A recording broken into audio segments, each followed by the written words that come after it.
Hey Welcome back everyone. to the Political Show. We got the video pulled up for y'all. Okay, so I'm not sure if y'all heard this week, but Florida has recently banned critical race theory, but can't define what it is. How's my camera angle? Am I too far? Do I need to zoom out? No, you're good. You're good. Glory, I'm good. So yeah, we did another pop-up on critical race theory, and it was around the time when the federal government passed Juneteenth. And so we've been talking about critical race theory since then. It's not going anywhere. There's a lot of misconceptions about what critical race theory is. I would love for you all to check out our previous shows where we discussed it. But Vice News recently did a on the scenes investigative report, and we want to watch that video with you all and react to it. It's about 11 minutes long, and you can chime in at any moment in time, and we can stop the video, put your comments up. I think it's time to really have the conversation and have it surrounded with truth about what things are. I'm all about having opinion, having perspectives that differ from the mainstream, or you having your own opinion on something. But if you're going to have your own opinion on something, then let it be based on the facts and know what the definition of something like critical race theory is before you're against it and before you say what it is, but you're lying. Like saying critical race theory teaches all white people that they are the oppressors and that all black people are the oppressed. That is a complete lie. Or to say that critical race theory is being taught in our schools, which is a lie. Or to say that critical race theory is causing kids to hate one another, which is a lie. So I believe this video will clear up some things, but what it's also going to do is show you how people are against something that they can't even define. And I'm sure that you're going to think that that's a problem. Andre, do you have anything before we roll the video? Yes. And I also want to say that with this, you're going to really notice, and I'm just giving away a little bit, but you'll see it. But with the interviewer reaches out to the person that's the head, the president of this alliance thing that he has, and you can see him stumbling on some of the questions he had in reference to critical race theory, and he was skirting around it. You can see him trying to like go around the question, and I thought that was profound because he wasn't really answering the question fully the way it needed to be answered. All because these individuals don't have a really full-on knowledge of critical race theory, and if they do, they're trying to prevent it from being taught in the schools or have as curriculum in the school. Because one of the I think one of the superintendents of one of the schools said, "Oh, teachers can talk about it. It's just not going to be a part of the curriculum." And I'm just thinking like, well, okay, that doesn't make sense to me, but okay. But yeah, Look, so you'll hey, see all that. I'm just kind of giving y'all a preview of what you're getting ready to see. That's all. that sounds like one time. So my one of my army buddies, right? We were at a unit, and this senior NCO was like, "You told me, but you didn't communicate it to me." Right? Like, what? What did you just say?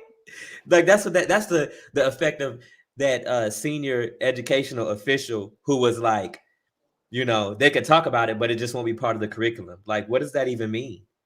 Hey, and do us a favor. Give us a like if you're here. Everett, definitely give us a like. Thank you for always supporting us. Also, give us a share if it's safe. If it's safe. And we'll get ready to roll the video. Ever said the videos that I watched was an all whiteboard making the decisions. I'm just saying. Ooh. Hey, well, you in for a treat. Here we go. I will now call to order the special board meeting of the District School Board of Collier County in the Dr. Martin Luther King Jr. Administrative Center boardroom. Collier County, Florida is affluent, overwhelmingly white, and twice voted overwhelmingly for Donald Trump. It seems an odd place for a row about race and political philosophy. Well, Previously confined to obscure academic journals. But activists in Collier County are doing battle over the au courant culture war issue, the teaching of critical race theory, cRT, to K through 12 students. So what is this meeting about? It's about textbooks, books filled with Marxist, communist, racially divisive ideology. I'm sorry, I got to pause right there because I see a trend happening. Anything that's about equality, anything that's about equity, anything that's about inclusion, anything that's, what's the other part? What's the other word? Diversity. Thank you. Anything that's about that, I'm noticing that right-leaning political people, right-leaning Americans are calling that Marxism. Anything to help lift up Black people or other non-whites in America is being called socialism, is being demonized, and is being called Marxism. And Everett says, did you hear that? Dr. Martin Luther King building. Laugh out loud. Can't make this stuff up. Yeah, I heard it. I heard it. Apologies. CRT is a decades-old academic idea centering... Hold up, but I got to stop again right there. Because I heard that when Vice News said it. Now, Andre, how long has CRT been around? I know I'll be putting you on the spot and you'll never be knowing the answer to my questions, but just tell me if you don't know the answer to my question. Do you know how long it's been around? Oh, so you say so you're saying that I'm unskilled since I don't be knowing answers to questions? I got you. Look, Andre, it's all love. Since 1968. I knew since 1968. I was gonna give you the answer. I knew that one. God damn, Brandon. He knew, y'all. Thank you. He knew. Okay, so look, 1968. I was like, Vice News said it's decades old. It ain't decades old. It's been around since 1968.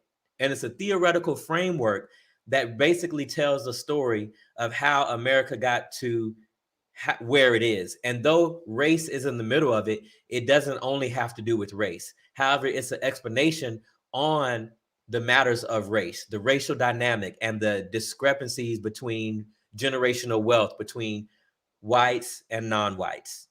And in America, we like to make we don't like to, yes, we like to make everything black and white, but it's really between whites and non-whites.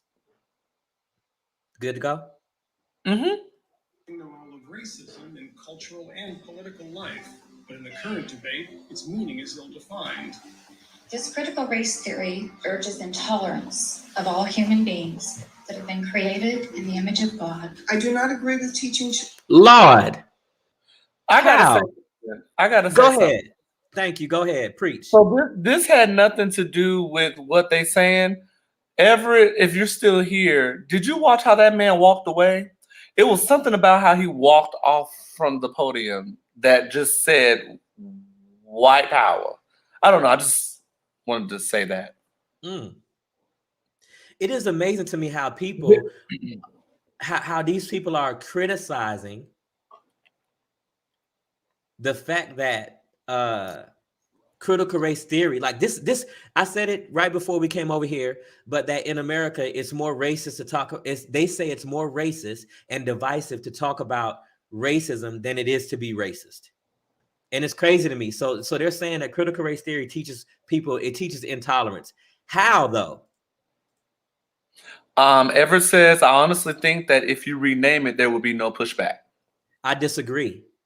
I disagree because it's still, I disagree with that because the name of it, I think the name of it does have a little significance, but I think it's the material because it's a different narrative than our founding fathers. And it's a different narrative than American exceptionalism, that America's the greatest nation and all this. So if you teach anything but that, because think about it, in the Trump administration, William Barr, right?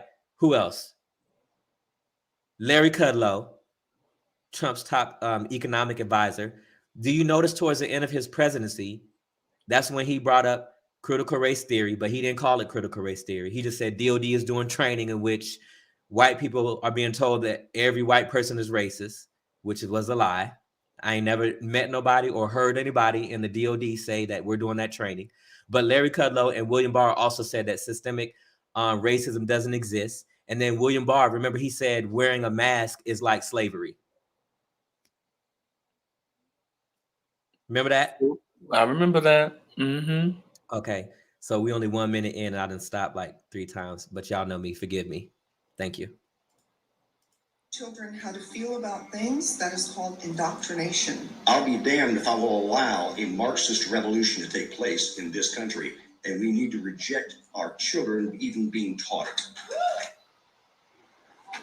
Anytime you get Lord, why we gotta have ads? open space, it has a magical feel.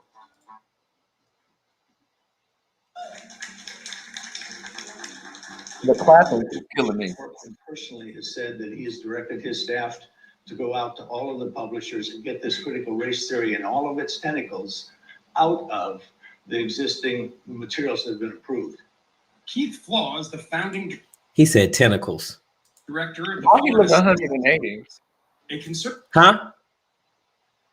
I was just saying why he look 180. But go ahead. group that crusades against curricula it deems insufficiently patriotic or excessively progressive. What did you see in those two books that you looked at? What did you object to? Critical race theory. What critical race theory boils down to is teaching kids to hate their friends, teaching them to focus on race rather than focus on character. So let's. What? So this is the part, y'all, that's about to come up where he gets stumbled by the interviewer. So just to give y'all, it's coming up in a little bit. Y'all gonna see it. Yeah, I know. I love what you doing with your hand right now. Y'all gonna.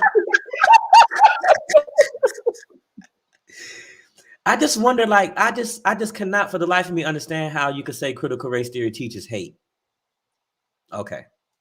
Let's look at some of these examples from the K through 5 books that you were objecting to the other day. What I did was go through the teacher's manuals that are used to teach these books. And what you find is that it builds the foundation for critical race theory, not on the 3 words of critical race theory, but it builds the foundation on culturally responsive training, equity versus equality. How is equity versus equality in any world? How are they really different?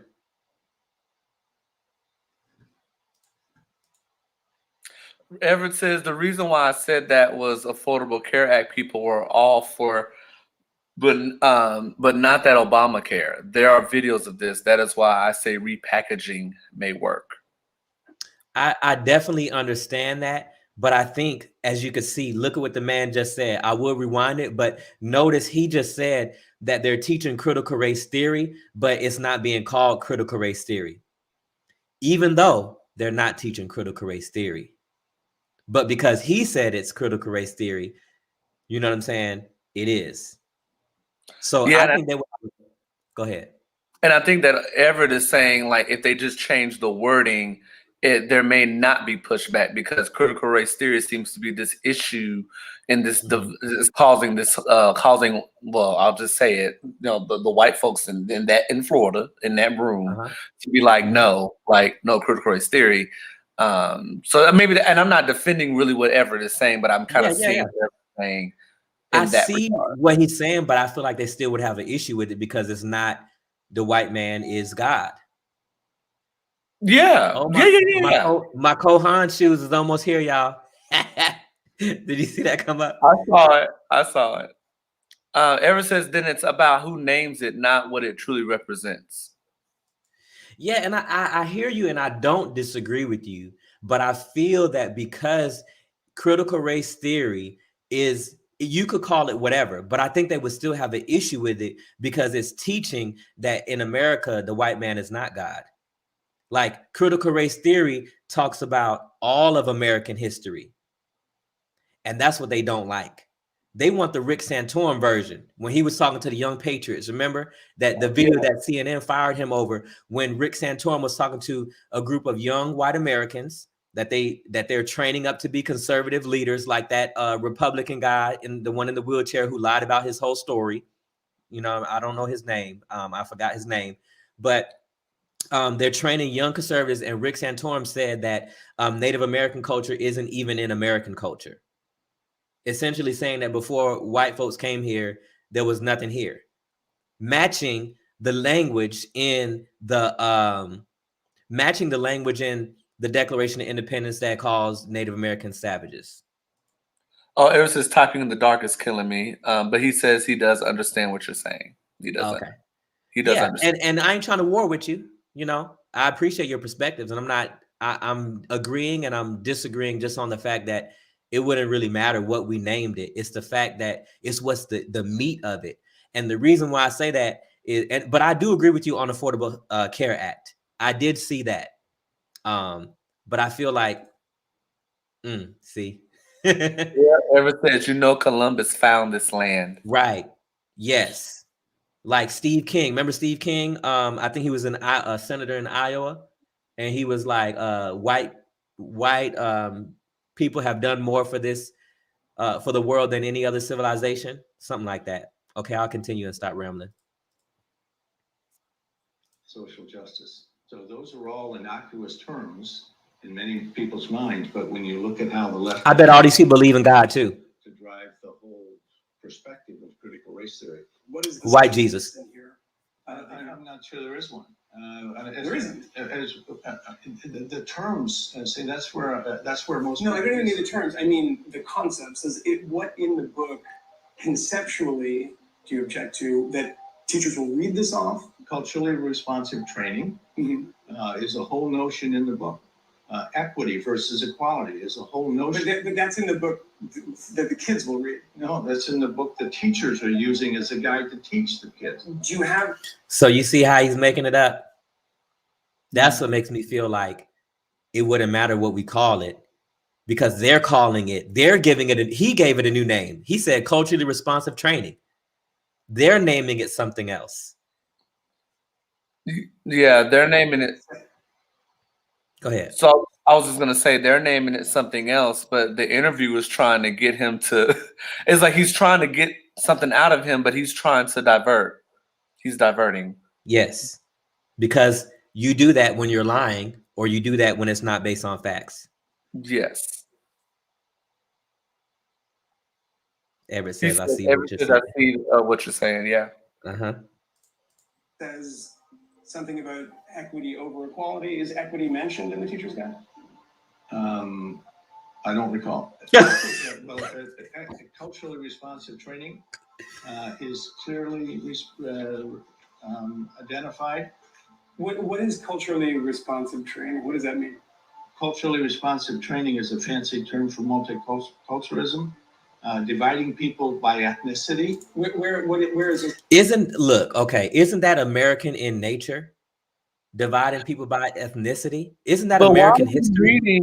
Why is he reading off of that and not looking at the man saying what it means? If you know what's in it, then you shouldn't be having to read what it says. And then my thing is that how are you going to teach about different races and about different ethnicities if it's like Everett says culturally responsive training will be the new term. In Florida. But these same people will say America is a melting pot, right? But you against multiculturalism though, which is a melting pot. The interesting thing about this is they provide no solutions. So you're against this. So then how should we teach American history then? Everett says they have already owned this. So I guess they feel like, hey, look, we own it. We ain't got to get no explanation. Whatever we tell you is what it is. This is from the homework our team did. So that's your language, not the language of the textbook. It's language we found in the literature. I don't know what you're looking for, Mike. I don't see anything in here that says that they're teaching critical race theory. This is all very subtle. We've said that from the beginning. Critical race theory is a very subtle ideology that permeates. This is identity-based racism, Marxism, that looks like a duck, talks like a duck, and walks like a duck.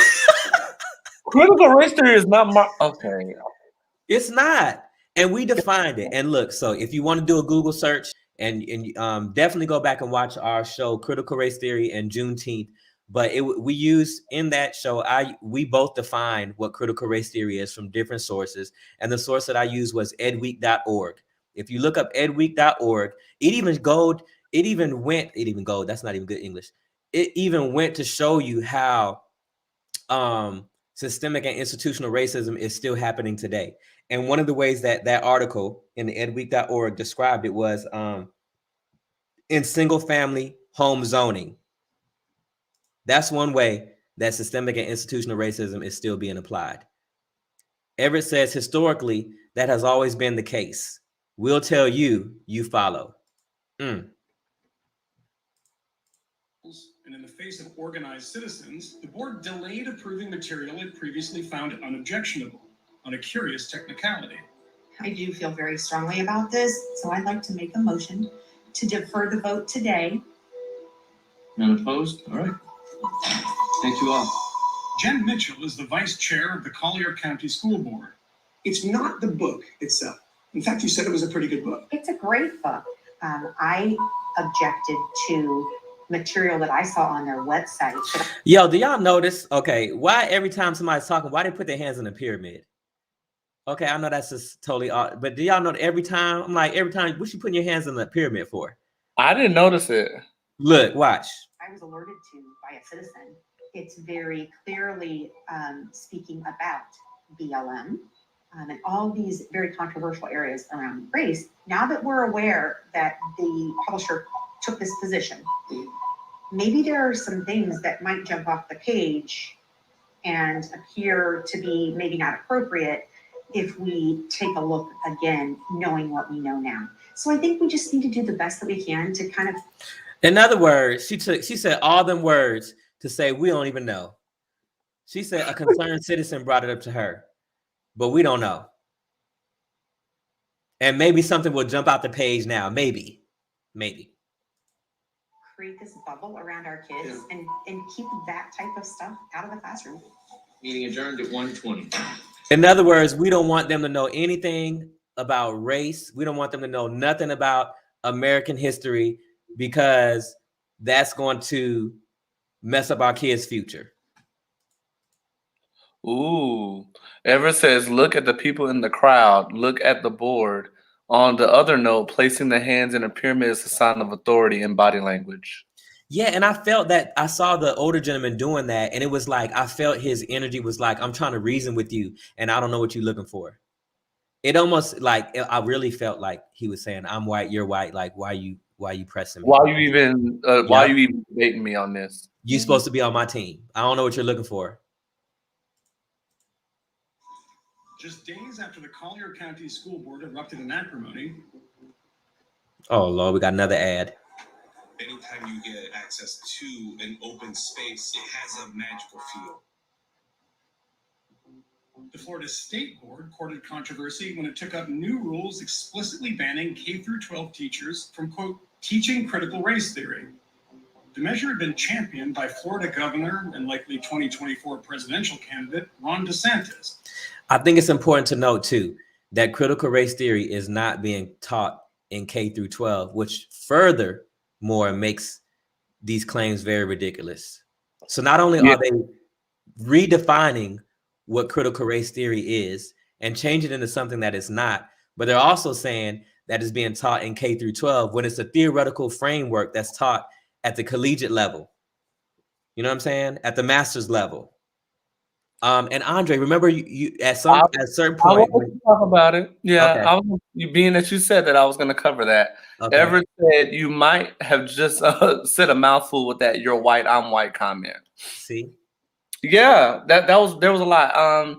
So I talked to Brandon offline about critical race theory. So to add to what Brandon just said, critical race theory is taught at the university level, but is predominantly taught in detail in law school. So I mean, I don't have a law degree, but in my graduate degree, in my master's program, there is a legal course that I did take, which were credits leading towards my master's degree, and it lightly talked on critical race theory. So it wasn't actually the name of the course, critical race theory, but it was lightly discussed in my master's program. So I was just saying that, yeah, critical race theory is taught at the university level. I had to know a little bit about it. It was a little bit about critical race theory in my textbook in the legal class that I took. It brushed on it. And what I will say, Let me read Everett's last comment. He says, when did you first learn about the Trail of Tears? I would say maybe a little bit in 6th grade, maybe, and then again in high school in sociology. I want to say 7th grade for me. It was like 7th grade. I think I learned about the Trail of Tears. But what I also will say is what I think is interesting about this whole thing about Florida banning critical race theory is that you're banning critical race theory in the K through 12, but if you ban critical race theory, then that means that when they go to college, they have no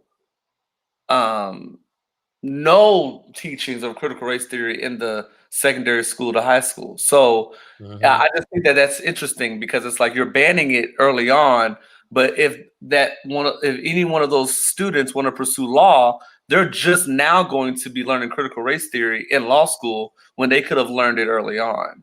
So I want to push back. I want to push back on your terminology real quick because they're not like I want to correct something you're saying so it's factual. Like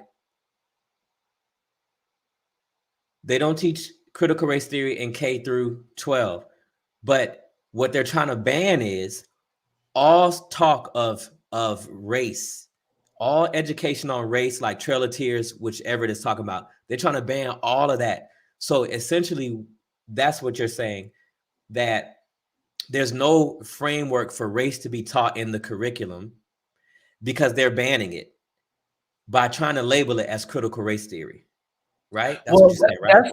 Yeah, that's what I'm saying. What I'm saying. But you said critical race theory, and I just want to highlight because then you're using the same terminology that they're using to ban talk of race in school, to ban American history, right? That's what they're using. Yeah. Because you said critical race theory, but it's not critical race theory. It's just American history, which happens to be discussing that, it has race in it because, different peoples, right? Trail of Tears, etc. Right? Well, the reason why I'm saying critical race theory is because the title of the video says Florida banned critical race theory. Right. So that's my point. But they're not. But Florida banned it. But that's not what I'm just trying to highlight. They don't teach critical race theory in K through 12. So this ban doesn't make sense at all. At all. Well, yeah, that's what that's where I'm going. I think we're talking around each other because what I'm saying is that they're banning it, but the thing is that critical race theory is taught at the university level. Yes. So if you're banning critical race theory and it wasn't even taught, it hasn't even ever really been taught K through 12.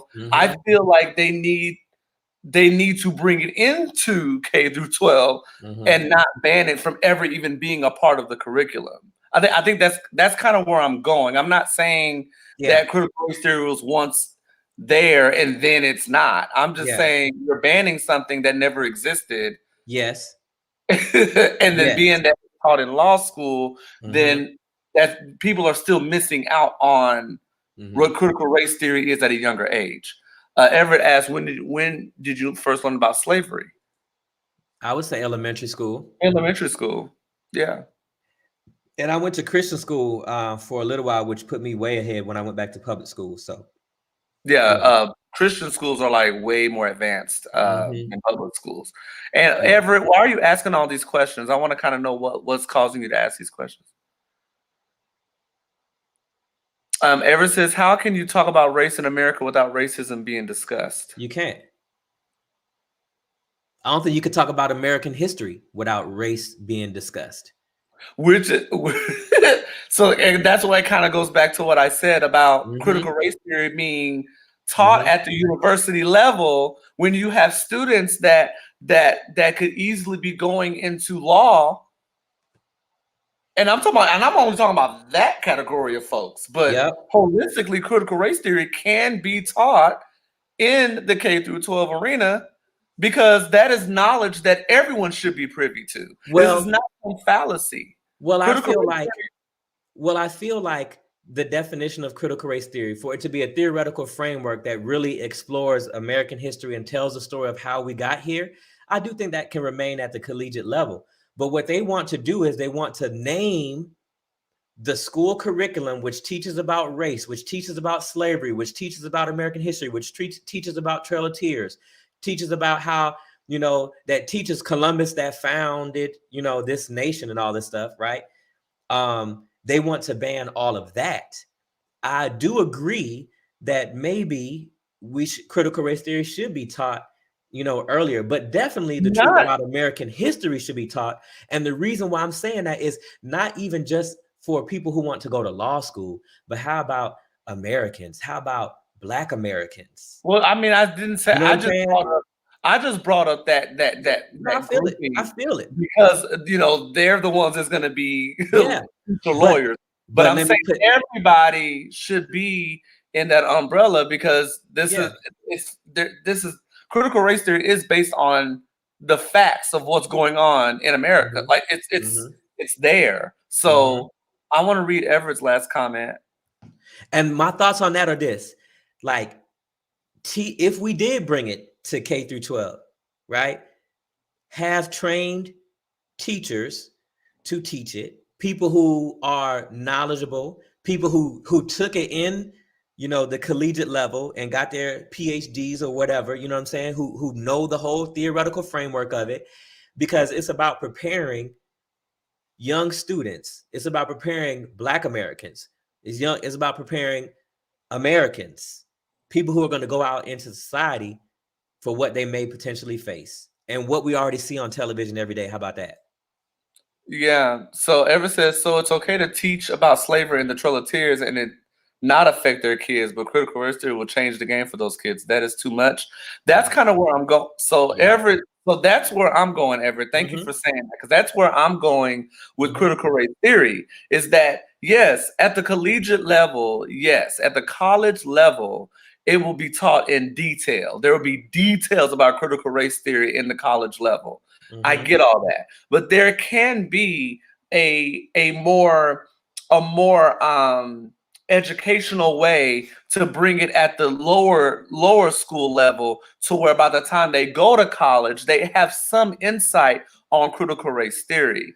But Florida is banning that, so that's the reason why I'm saying it can be taught lightly. It can be lightly brushed upon, and then the teachers can just elaborate a little bit with the students so they can have a way of understanding. Because at the end of the day, the definition of critical race theory, which we gave on that Juneteenth episode and everything, we both gave. Go back to that. Yeah, you'll see it. It talks about what critical race theory is. That's the reason why I'm so glad Everett said, like, what's the issue with critical race theory is too much? That's why I'm saying Florida is trying to ban it. So that, for me, what I've been trying to say this whole time is, yes, critical race theory should be taught, because it's not, but it should be light in nature. It ain't got to be deep at the college level. But yeah, if we're like Everett said, we're talking about slavery, we're talking about the Trail of Tears and all these things, and we're talking about MLK and Malcolm X, and we talking about all these different things, but we can't talk about the remnants and the root of all this stuff is based upon critical race. The root of it is critical race theory, and that is not too much, in my opinion. So so the American, like you said, with the American history and all this stuff, and that they're trying to ban that. I didn't really see it that way. I saw it as they're trying to not talk about what the definition of critical race theory is, because I believe a 3rd or 4th grader can look at the definition of critical race theory and be like, oh, that's what that means. Oh, okay. And then take an easy, quick little quiz on what that means, and like a multiple choice, whatever quiz, and answer questions in reference to critical race theory. So does it have to be in the curriculum, like as an actual course? No. But can it be a part of like a homework assignment or a part of a discussion in a classroom? Yes, I believe that. Good night, Everett. He said, Everett, I'm gonna have my son to sleep. Okay. Hey, and I guess what I'm saying is, I would be satisfied if they just taught the truth about American history. That's all we got to do. We ain't even really, I mean, we just teach the truth about American history, and that would justify, or that would be enough. Just teach American history. That would be enough, I think. But so they're not teaching that No. in Florida. They're not. So that's okay. So that's why I was trying to. That's why. Okay, I'm glad you asked that. So let me go back. That's why I was trying to correct your terminology earlier, because you were saying critical race theory, but I'm like, no. And I said it before on the previous episode. I believe what they're trying to do is, and what they're showing us in this video, I'm sorry, we're only 5 minutes in, it's 11 minutes. What they're trying to do in this video is they're showing us that they want to ban any, can I just say like I feel it? They're trying to ban anything that would make white folks feel uncomfortable about American history. So okay, so this is my question then. Mm-hmm. So I get that. I got that now that you said it. Okay. Why is this YouTube video that you have up called Florida Banned Critical Race Theory? Because critical race theory and American history are not the same thing. So I'm asking. So can I explain? Want me to explain it to you? Mm-hmm. So they're calling Trail of Tears. They're calling the education that we got in elementary school. They're calling that critical race theory? Yes. Oh, baby, what? Okay. Yes. Hallelujah. He got it. The light is on, y'all. He got it. Yes. That's what they're calling it. And let me specify. They're calling it critical race theory. And this is K through 5. We're not even talking about college institutions right now, Andre. Did you realize that? This is at a school board meeting for K through 5. We're talking about children's books. Yeah, Adam. Oh, this is Adam. Hey, Adam. What's up, Adam? Yes, just teach the real history instead of whitewashing American history. Yes. Is this the Adam who asked us to do the show? Yes, he's the one that asked us to do the trans athletes episode, which we'll do on Sunday. Mm-hmm. Okay. Which I got to make the graphic for and we got to promote. Yeah. Okay. Yeah. Welcome to the show, Adam. And thank you for making that request. I agree. Yeah. Just teach the real history and we don't have no problems. And then critical race theory can stay at the collegiate level and people can, get into that with African-American studies and all these other things and sociology. So that's the reason why I was confused, because I know the real definition of critical race theory. Right. So in my mind, I'm thinking like, well, okay, critical race theory is not taught at the K through 12 level. Yes. But in my mind, I'm thinking like, well, now that I'm thinking about it, I'm like, yeah, there can be a discussion of critical race theory in K through 12. Why not? Mm-hmm. Why can't it be? Because those kids are living and breathing within critical race theory now. So how come it can't be discussed? Maybe not a deep dive like at the college level, but it can be. So I guess for me, I was tying what critical race theory really was to what they were talking about. But now I have an understanding from you saying that they're just trying to remove all slavery, Trail of Tears, all that. They're just trying to remove all of that from the curriculum altogether, but they're calling it critical race theory. That's why I was so confused. So I'm like, why are they calling it critical race theory? Yes. I'm thinking they're talking about the actual definition of critical race theory. So that's what was confusing me, because I'm like, wait, critical race theory has nothing to do, like they're not. So now I have an understanding. They're trying to just remove it altogether. Like anything about race, they're just removing it altogether. They don't know what critical race is. Yes, they want to legally whitewash. They want to make it a law to whitewash American history, to where the only thing that we learn, and notice the word they used earlier, they used patriotism, right? They used that word earlier. So they want to redefine everything. And that's what they're doing with critical race theory with no factual based evidence. So they're calling any talk of race in K through 5 critical race theory on purpose. Keep going now. But oh Lord. So I think that's why I was so confused, because they're calling it critical race theory when that's an inaccurate term to use about American history. But oh Lord. Which is why I wanted to show this video in the first place, and which makes this so appalling. Like, it's so appalling that you're calling something, you're actively lying. And I bet all these people believe in the Most High, or say they believe in God, or they say they're good Christian people, but you're actually lying to the public. and you're trying to make it law. That's insane to me. Okay. Who kicked off the meeting. So I know you guys are going to consider the critical race theory prohibition, and obviously that's something that we've been supportive of.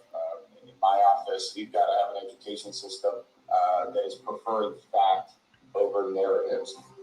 Both sides of the debate claim a monopoly on truth, typically in stark contrast to their opponents, who are said to traffic in lies and propaganda.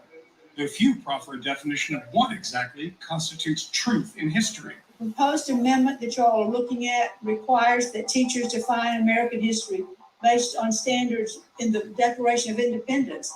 At that time in our history, black people were property, and they weren't even considered to be people. Teaching the facts will bring the country together, not divide the country.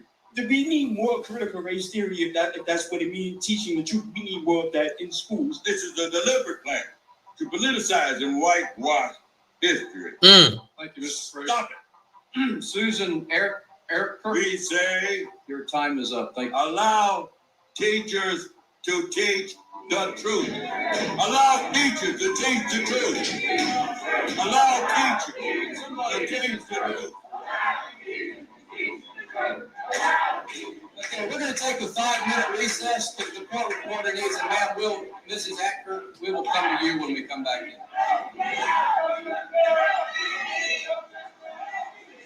The protesters failed to stop the anti-CRT move, and the board went a step further than originally expected, passing a version of the amendment that prohibited teaching the New York Times controversial 1619 project. With that, I appreciate everybody being here, and we stand adjourned. We discovered that less than an hour after passing the new rules, members of the board still seemed unclear on what they had just approved. One of the things that in that slightly troubling is the 1619 project is explicitly banned as resource material at all in the school. Does that mean you can't even discuss it? Can a teacher bring it up and discuss it? I'm sure they could. It doesn't ban that. It bans it as the basis of the curriculum. It's not to be taught in the classroom. I just have a question. Anybody watching, did anything he say just make any sense? Absolutely not. Like what? You can bring it up, but you can't teach it, but you can't discuss it, but you can discuss it. It just can't be the basis of the earlier. That's what I was saying earlier. One of the individuals was like, oh, well, you know, it ain't gonna be in the curriculum, but the teachers could talk about it though and discuss it with the students, but it can't be in the curriculum though. So what? Okay. Nothing we did today was about excluding or banning or preventing anyone. But that was pretty. You banned it, but you didn't ban it. You excluded it, but you didn't exclude it. And I think that's happening because the true definition of critical race theory is not even in their discussion. But go ahead. Specifically says you cannot. It cannot be used as the basis for the curriculum. Not exactly. The amendment is vague, stating that instruction may not utilize material from the 1619. Which lets us know that this is completely political and not based on any factual. It's completely political, right? That fact right there. Instruction may not utilize material from the 1619 project. And may not define American history. See, Andre, that's where I got the idea from. Like, okay, y'all want to completely whitewash the truth of American history. And thank you, Adam, for saying that. That's really what the goal is. So they're not even banning critical race theory. They're banning American history. And that's where I was kind of confused. Yeah. So I was confused in the process. I'm like, wait, you're banning something that was never taught in the K through 12, but then this now it brings more light. You're banning. You don't want the definition of American history and you in the 1619, honey, the 1619 project, child, got all kind of stuff that's very important and paramount, and that should be really beat into the kids, right? But okay. And let me ask you this, Andre: who's against the 1619 project? Oh Lord. Okay, we could keep going. Yeah, I can. Yeah. This sentiment is spreading. Anti-CRT related statutes have passed in 8 states. Can you pause it? Consideration in dozens more. Mm-hmm. This is sad to me. Mm.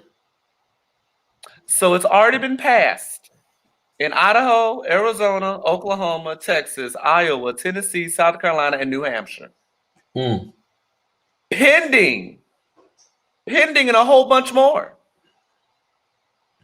I just wanted to just point that out. Like I just and then being that it's saying anti-critical race theory related laws.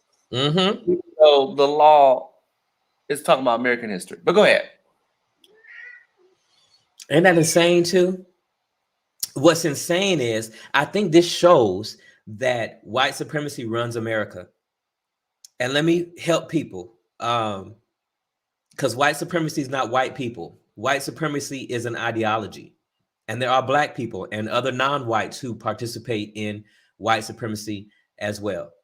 And if I'm gonna be honest, sometimes we see it in the immigrant community who come over here and also participate in white supremacy by treating Black Americans like they ain't nothing, like we are trash. I mean, you just look at in the hood, you know, banks will go out of their way to make sure they lend to an Arab person, an Asian person, right? We don't own nothing in those neighborhoods. And this ain't all people, this ain't every neighborhood, but I'm just, you know, speaking in general terms that these things exist. And I want to be clear, white supremacy is not white people. However, notice these states. What would you say the population, what's the dominant population in Idaho, Iowa, Tennessee, South Carolina, Arizona, Texas? White people. And they're often written in unspecific language, raising concerns about free speech rights and academic freedom. Some of them are laughably unconstitutional, and some of them are probably actually already banning things that are already banned. We spoke with Greg Lukianoff, a First Amendment lawyer and president of FIRE, a group that monitors and legally challenges abridgments to speech in education.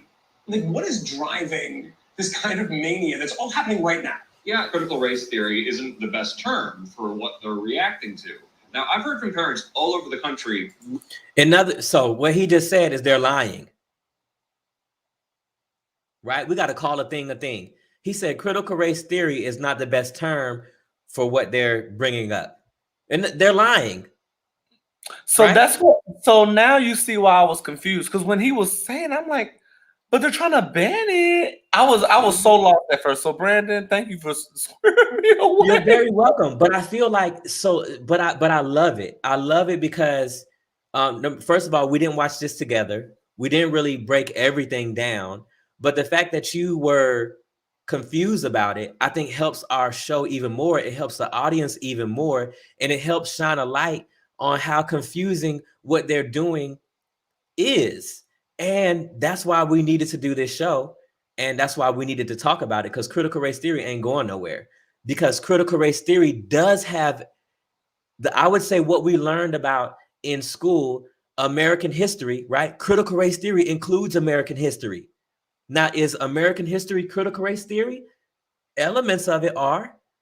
Yes, that's right. That's what I was saying earlier. Like, it could be included. That's what I was saying earlier. Like, critical race theory can be discussed in the elementary school arena, because if you're old enough to comprehend words and old enough to speak complete sentences and be aware of your surroundings, then there can be examples of critical race theory in story form given to students. Yes. And I guess that's the reason why I was so confused from the get-go. Like, what? You banned stuff that was never taught, but yeah.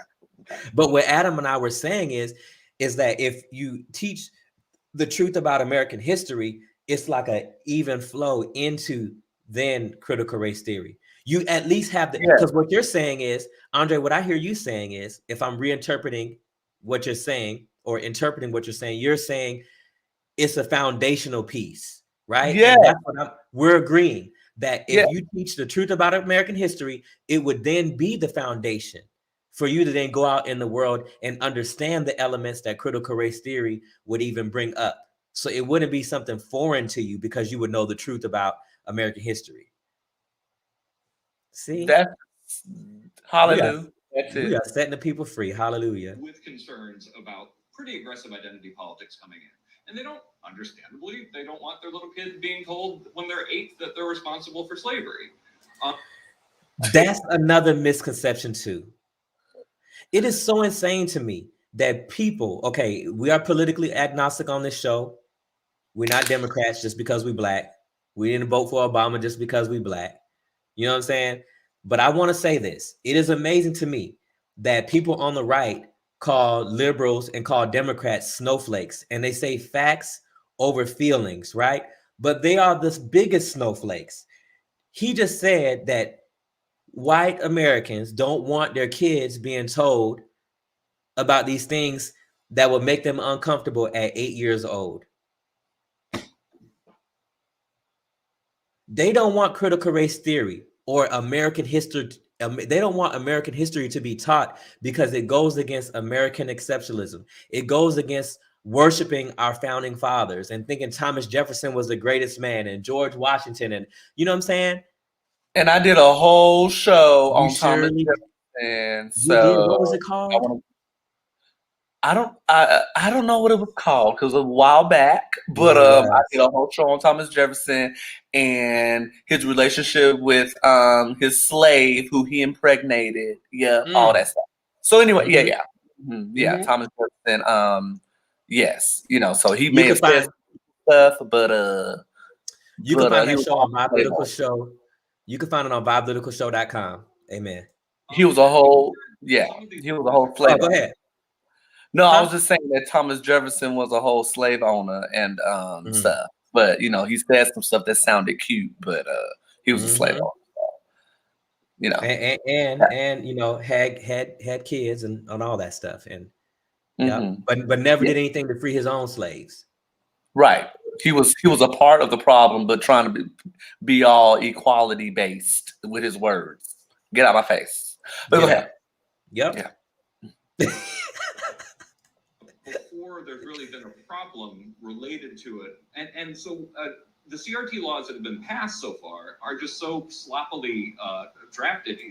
Yes, and it's sloppily because it doesn't match the definition of what CRT is. Sorry. I think I'm feeling this wine a little bit. Now you see why I was confused from the get-go. Yeah, I do. Why I was, And it really just makes me mad. I'm all for you being against, I'm for free speech. I'm for you being against whatever you want to be against. But I want to debate. Like, I love to debate with people. Not, we can be passionate. And, you know, sometimes, you know how Black folk are. If you don't, I'm going to tell you. Sometimes it might sound like we're arguing and we're about to fight, but we're just passionate about what we believe in. And I just think that, like, I want to debate. I would love to debate a Ben Shapiro. I would love to debate a Candace Owens and like these, or Brandon Tatum or Graham Allen. All them is right wingers. And how do I know all their names? Because I know what they believe in and I know what they say. And I would love to debate them. They could come on this. They could come on the Bob Political Show. We appreciate differing perspectives, but if you're going to disagree with something, let it be what it actually is and let it be based in facts. So you better get close to the mic. Yes, like let it be based in facts. Don't let it be, don't call something what it's not and then try to make laws to ban it. And this is what has happened to Black Americans and non-white Americans the entire time this country has been in existence. That's why I get upset. That's why I get passionate about it. That's why I told Andre we had to talk about this. It's not going nowhere because it's enough people who do have a heart. There's enough Americans who understand. Like, look, if it wasn't a thing, if it wasn't, look, see, ooh, this is a positive, right? We exist to uplift and edify. So it's a positive thing that states are making laws to ban this. You want me to tell you why? Because that means it's mainstream. Because diversity, equity, and inclusion, it's all in the military, even though the military got white supremacy and Secretary of Defense Lloyd Austin mentioned all that, right? He said extremism in the military. We know he's talking about white supremacy too. So the fact that they're making laws about it means that the knowledge is out there and people are learning, right? Not Florida though. Not Go Florida. ahead. Hey, but look, They can talk about it. It just can't be part of the curriculum. But they can bring it up, but it can't be the basis for what. They don't even know what they did. It leaves their opponents to actually argue, does this mean we can no longer talk about slavery? That's kind of troubling, right? Oh, absolutely, yeah. And the argument that it's chilling speech is almost certainly true. And I'm sorry, I had to pause it again. But see what he just said right there? That's the evidence that they're trying to ban. I keep getting all these emails. That's the evidence that they're trying to ban American history. So the laws that they're saying are against CRT, it's not CRT. They're trying to ban American history. And this guy just said, is it acceptable to talk about slavery in the classrooms? Which does get talked about in Florida, right? Which does get talked about in public education. Now, to the length at which it does is probably dependent upon the teacher. If you have a black teacher or a white teacher who is like Jane Elliott. Amen. Mm-hmm. Mm-hmm. We love Jane Elliott on this channel. I would love to have her on. Tell her people call my people and let's get it together. With my lawyer hat on, can they do that? Almost certainly, unfortunately. Supreme Court law, when it comes to the rights of K-12 teachers, they're very weak. That's the thing that troubles me about this. Is like, you can't use that material. It strikes me as like, okay, well, how do I know that it's wrong unless I read it? The big part of this is the complete lack of trust that the culture war has bred. You're teaching children to hate others because of their skin color. They're afraid that K-12 teachers, that cohort has become so radicalized that they can't be trusted to teach it in a way that is actually pedagogically sound. The interesting thing is, if we look back at the Trump administration and a little bit before he won the presidency, remember they were doing the same fight. The right wing was doing the same fight, and they were saying that liberal teachers, remember all of the protests at like Berkeley and these, remember those? They were saying that liberal Democrat professors were warping the minds of adolescents, of impressionable youth. Remember that? Mm-hmm. So now they're taking this battle a step further, and they want to corrupt the minds of the youth early on and get them to accept white supremacy and worship the founding fathers and worship the Constitution, even though the Constitution said we 3/5 of a person. And I have a question. Okay, go ahead. So if American history is banned, then what kind of history going to be taught? Their version of it, revisionist history, what they would call CRT, because the Trump administration, Bill Barr and all them people, also by saying systemic and institutional racism doesn't exist, that's revisionist history. Because they know that it does. Know, like, how would they teach that? Like if you're removing American history, which is supposed to be taught in schools, it makes me wonder then what kind of history is going to be taught? Whitewashed history, Christopher Columbus. Well, I know you said whitewash, but I'm trying to like get into the specifics. Oh. So whitewash history is what?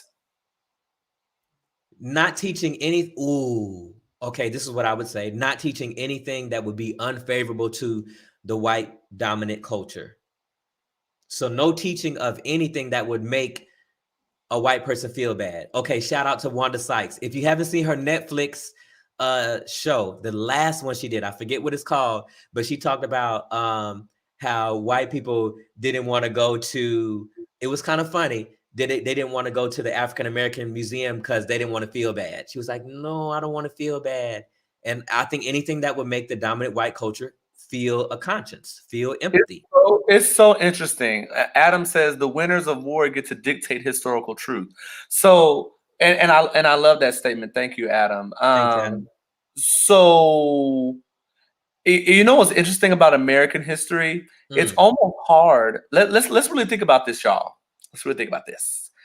It is actually very hard to omit American history from being discussed. I want us to really think about it. Okay. Because if you think about American history, this country was built upon.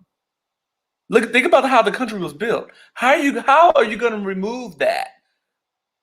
Like, are you going to make up lies about what took place then? Because if the United States of America was built on the backs of African American of Black people, then what kind of history is going to be taught? Because I feel like anytime you bring up history, racism is embedded within history. I mean, am I making sense? Yeah. I don't know. I'm just like, how? And Adam says, yes, they've made up lies. And I believe they have. I guess for me, I'm thinking like, you're trying to remove something that, like, how are these individuals in Florida going to skirt around actual American history? Because the root of the root of how this country was built was based on racism, slavery, and and that's why I feel like, I thank the Most High for living in this time, because I probably wouldn't be alive if I lived back there. But I'd be like Harriet Tubman. I'd be free like with Harriet Tubman. But I also think like it's important to watch television. Like, have you noticed? I mean, I'm not about watching slave movies all the time, but these last few movies and like that Civil War, these Marvel movies, Underground Railroad, Harriet, these movies which are showing his Watchmen, that HBO show, these like where it like I think literally I feel like we were having the Tulsa, Oklahoma conversation because Watchmen, that HBO show with Regina King, was popping, and in the first few minutes of the first episode, they showed like a reimagining of the Tulsa, Oklahoma massacre. I think like that's why it's so important to watch these different shows, and because they are bringing some historical view of, that show Them was crazy as hell. The Amazon show Them, oh my God, that was crazy. But they're giving you a picture of what it was like, and I think we need to look for all forms of media and books and things to remind us of those things. Adam says Indians were savages and black men were violent and dangerous, thus given the okay for treating them the way they got treated. And it's still, I think the another reason why I wanted to do this show is because the ramifications of them calling American history that's being taught in elementary school critical race theory means that we're never going to heal as a nation. And how can we continue to live in a society and coexist with one another when we still are treated as 3/5 of a person? Like there was a 14-year-old girl that a police laid on top of her. That video came out today. I think it happened a day or two ago. 14-year-old girl. The police say somebody called and said that she was trying to run out into traffic or hurt herself. If somebody's trying to hurt themselves, is then the goal to lay your body on top of a 14-year-old girl? She's choking and foaming at the mouth. I mean, we still are treated as 3/5 of a human. And my issue, the reason why I wanted to do this show is because that is still how Native Americans, right? Indigenous peoples, that's still how Black people are treated in America. Props to the anti-Asian hate bill that America passed, which also had money attached to it. Can we get an anti-Asian Black? I mean, not an anti-Asian Black. Y'all know what I'm trying to say. Anti-Black hate. Thank you. An anti-Black hate bill? No, we're not even going to teach what happened to you in history, because as you can tell, this community in Florida is predominantly white. Ooh. Refugio says, that is horrible. I can't imagine the parents' pain, and it's hurtful to feel that it can happen to my children. See, and let me add something to the story, y'all. So the mom is holding the hands of the girl. The body camera of the police officer is underneath the 14-year-old girl. That's all kind of against the law. You can't do that. Then the mom is holding the hands of the girl while the police is on top of her, asking her to remain calm. She's hyperventilating. It's 100 and something degrees out, and his whole body is on top of her. Could you just imagine the things that Black Americans, and guess what? It happens to other Americans too. But most often it happens, and more often it happens to Black Americans. And these are the things that are allowed to happen. And if we don't teach the truth about American history, we can never heal from these things. And this is what our society is going to look like and continue to look like. Okay, my rant is over. Sorry. Warned about that's going to happen sometimes, but you shouldn't assume that's going to happen every time. That you can't have serious discussions. I have seen curriculum for students as young as 4 years old, where they are teaching She lying. this ideology. You know, I talk about we live in certain times, and people think of like, oh, you mean uncertain times? No. There is a great deal of moral and ideological certainty at this moment, and that's why people are scared, because if you come from the point of view of certainty, you know, you're saying, oh my God, we're not teaching them the noble truths of the founding of the United States. But if you come from the other side saying that we're not teaching the fundamental truths about the evil of the United States, it's understandable why people don't trust each other on these topics. It's just going to get more and more ferocious because everybody is culture warrior 24 hours a day. And I disagree with that piece. It's going to get more and more ferocious because white supremacy is very American. It's going to get worse and worse because it's more racist in America to talk about racism than it is to be racist. And that comes from, I mean, our politicians are doing it now. We discussed it on our show yesterday that now politicians are saying they're blaming unvaccinated people for this pandemic when they know damn well there's the likelihood, the most, what word am I looking for? Likely cause of the pandemic is that it came from a lab. And now the CDC, look, and they're doing this stuff on purpose. I feel like President Biden and Gavin Newsom is doing it on purpose. Because how are you coming out saying the unvaccinated people are causing the uptick in the Delta variant COVID cases when the same day the CDC updates their guidelines to say, hey, everybody needs to wear a mask even if you've been vaccinated because you could be spreading the Delta variant. It's like, where's our common sense? And until we have a conversation where truth is at the foundation of it, then we can't build on nothing. I want to speak a little bit about, not to go off topic because you kind of did going to the vaccine, but I wanted to speak about that last maybe 30 seconds of that video. You know what really hurt my heart more than anything? So did y'all see, and let me know if y'all saw it, but what hurt me in that last little part was it was a little girl, white girl, holding up a sign saying, "We are not the oppressor." There's so much power in that statement, and we are not the oppressor. Why does a little girl who looks no more than 9 or 10 years old have a sign saying that? And I'm not trying to sit here and say that she is out here oppressing people. I'm not saying that about the little girl, but I want y'all to really think about the root of that. There should be no reason why a little girl should have a sign like that, and that we are not the oppressor. Why? What is the reason behind that sign? A little girl. A little white girl having to defend the fact that she's not the oppressor. There's so many layers to that, y'all, for me. And that just didn't sit well with me.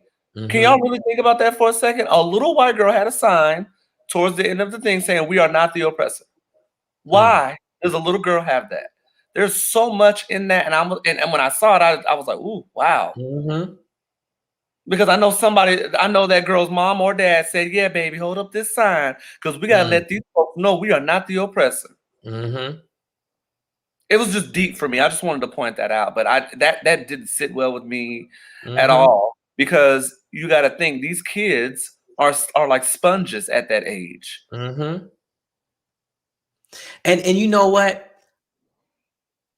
I think it's the fact that critical race theory doesn't even do that. First of all, they're misdefining critical race theory. Second of all, systemic and institutional racism, if we were to define that and focus on it, it does not focus on white people. It don't even focus on Black people. It's what it's in the words. Systemic and institutional. It's in the words. It's not even focusing on groups of people. It's focusing on the systems and the policies and institutions which promote racist behaviors, and that's even what critical race theory does. And Refugio says we need to teach our children the reality of this. Last week at the daycare, the MPs came by and the little girl told my son that the MPs were there for him because he was Black. Girl, we need to teach the children. I'm glad you're saying this, because that hence the reason why I was so in my feelings with that little girl holding up a sign saying we are not the oppressor, because it's kind of like that backhanded way of saying like, oh no, you ain't finna put me in that category, like that don't. And it's like, instead of doing that, maybe figure out what's going on in the real world. She said I was hurt, sad, and mad as heck. Yeah, I would definitely be upset too. But yeah, that really did bother me when I saw that sign in front of that little girl. Yeah. It really just did. I don't know why it hit me. I don't know really why it hit me so hard when I saw that. But I was like, wow, like that. I'm pretty sure that Refugio's son was on the same age as that little girl holding that sign. What makes me upset about it is no one is saying that. Like, to me, yeah, that's the reason why I'm bothered, Brandon. Yeah. That's why I'm bothered. Yeah, and the fact that she said we are not the oppressors. First of all, how are you speaking for your whole race? And who is we? Who is we though? Is we just white people? You know, and who taught you that you were the oppressor? Is it the fact that you learned about American history in school, and that's what and guess what? And maybe we need to teach the truth about race too, that it's just a self-identification. I'm sorry, you can be transracial, you can be whatever you want to be. You can say you're Black if you want to, whatever, because guess what? It's just a self-identification. I don't really care about race. I don't want to participate. I put other, I put prefer not to say. I don't want to participate in your race game. I know who I am. I know who the Most High said I am, and that's enough for me. Even when I was in Diomi, they was like, "Sorry, Alan, do you want to, read your card again? And do you want to pick?" No, I don't. When we're in Diomi, you got to write, your identity on a card, and race is one of them. I was like, no, I'm good. I put other. They was like, are you sure? And other should have been accepted. It was, but you know how they ask you halfway through, do you want to change anything on your card, and brief, go in front of the class in the circle and say all this stuff again. I was like, no, I'm good. They're like, you sure you don't want to pick one? No, I don't want to pick one. I don't want to participate in that. And we do need to teach the children. And once again, I am biased. If Everett was here, he would laugh at me. But I feel like the people who need to get this right is the church. But now our churches are so full of politics that there's no sound voice out there. And I'm so glad. And that's the motivation for us to do the show, is so that we can share our perspectives, we can get your perspective, and our voice can be heard. Because people come back and they watch the show and they read your comments and things like that. So I appreciate the likes and the loves that we got on this show. I bet you that's Adam, because Adam do that. Thank you. Yeah. And so I'm like, we need to be able to have these conversations, and we can be a community. Social media can be used for positive. We're doing it. And I think that it's not a negative thing to talk about what's happening within the realm of truth. So they're trying to call what's being taught in schools critical race theory, but that is a damn lie, straight up. So Adam said, yes. I told you. I told you it was Adam. So and I just feel like it's really time to look. I seen this quote, and I think I posted on the Vibe Political page today. It says something like, how you make other people feel says a lot about you. How you make other people feel says a lot about you. I want to be a voice. And I was talking to my mom earlier. I want to be a voice that is a voice of reason. Isaiah 1:18 says, come, let us reason together. And that's all I'm trying to say. So I'm all for people being against critical race theory. I might think you crazy, but I would still debate you. I would still have a conversation. We love you back, Adam. We love you too, Adam. I might think you're crazy if you're against critical race theory and you can define it. And I would debate that person, but I would respect if these people were against critical race theory and they knew what it was and could define it. But they created an entire boogeyman out of nothing, then renamed it, rebranded it, said what, like misdefined it, and then made laws against critical race theory. But they called it, what did he call it? He called it cultural responsive training. So you don't even want to be sensitive. What is that? So it kind of sound like what they're saying is we don't want to be sensitive to anybody's culture but our own. Well, I mean, the whole point is that they're protecting their own. They are. So and they don't want their kids, they don't want their young little Johnny, they don't want their young white girls, young white boys to be taught about the truth about American history so that we don't repeat it. Now you see why I was really bothered by the "We are not the oppressor" sign that little girl was holding. It wasn't an adult holding it. It was a little girl. So it's just like, girl, like that's and the sad part is we know what the dominant culture is in America. It is white folks that run majority of the industries, right?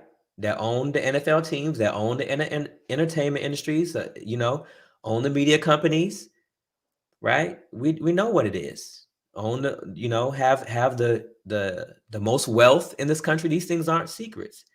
So for her to say we are not the oppressors, like, who are you speaking about? and I'm not gonna ask that little girl that, but because I know the parents. Her parent, her parent gave her that sign to hold up, and it just I don't know, it just didn't sit well with me, y'all. I don't know.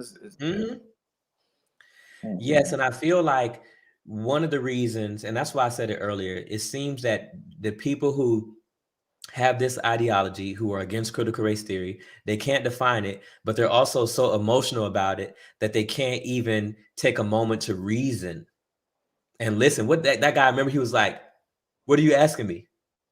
You know? Yeah, I don't.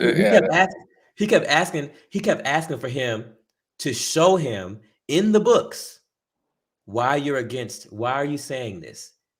And he didn't have a foundational basis. Then, right, the school official, she said a concerned citizen pointed out to her, and that maybe something would jump out when they look at it again, and we just need to look at it again. Like, but you made the law though. You already passed the law banning it.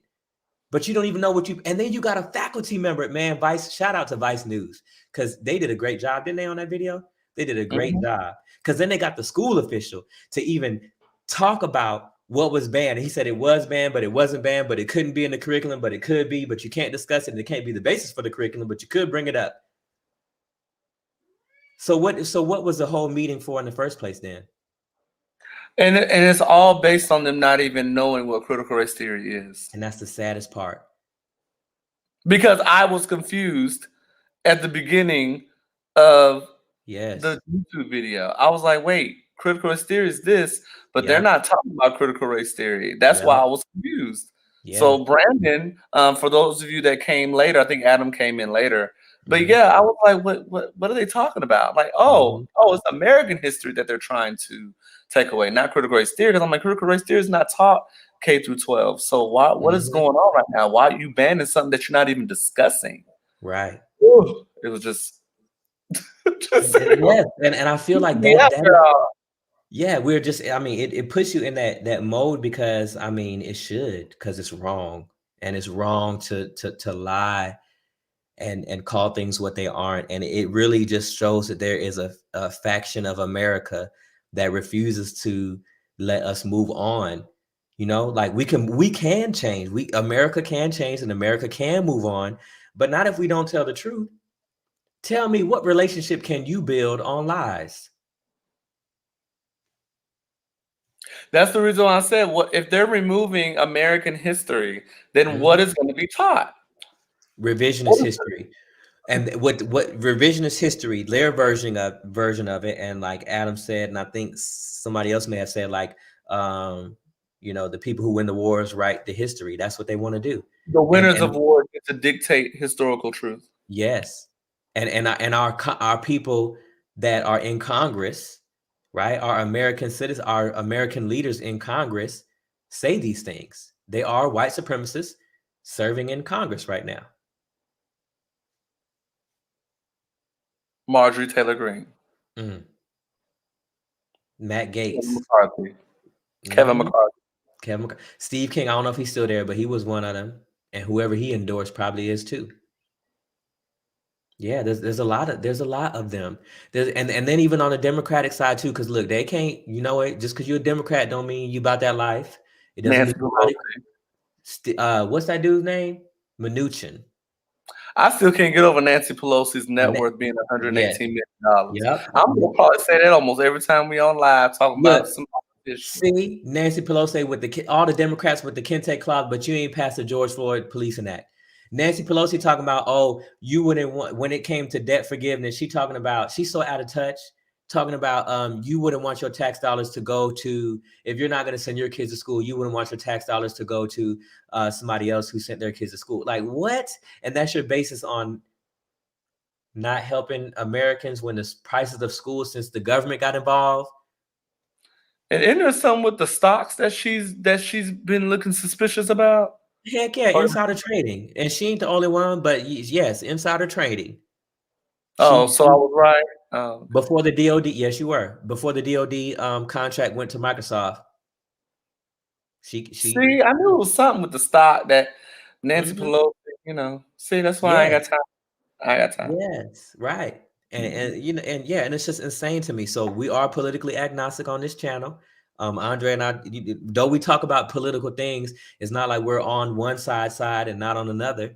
Because I feel like people may look at us and be like, okay, y'all, you know, you're both black, so you probably more on the Democrat side. No, we ain't neither, because which one of them is really representing the people? Who's really making laws about the people? I see a whole bunch of ruckus being made about things at the end of the day that don't affect people, right? That doesn't affect your house.